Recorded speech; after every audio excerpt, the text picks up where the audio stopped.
కలిగిన నాడు ఆ సుఖమెంతో దూరం లేదు. కానీ మనమంతా ఆర్భాటాలకు, హంగులకు, ఇతరుల ముందు మనల్ని మనం ప్రదర్శించుకోవడానికి అలవాటు పడ్డాం చూసారా? లేదంటే మనిషి సుఖంగా జీవించడానికి పెద్ద ఖర్చేమీ కాదు.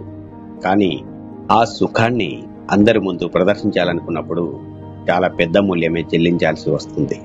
ఈరోజు ప్రపంచంలో ఎన్ని సుఖ సాధనాలు, సౌకర్యాలు పెరుగుతున్నాయో మనిషి అంతగా దుఃఖంలో మునిగిపోతూ ఉన్నాడు. ఒంటరితనంతో నా అన్నవారే లేక సత్సంబంధాలకు, వారి ప్రేమలకు దూరం అవుతున్నాడు. మీకిది యథార్థం అనిపిస్తే దయచేసి అందరినీ జాగృతం చేయండి.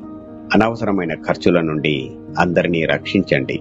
ఒక్క విషయం గుర్తుంచుకోండి, మీరు సుఖంగా ఉండడానికి ఖర్చు చేయండే కానీ ఆ సుఖాన్ని అందరి ముందు ప్రదర్శించడానికి కాదు.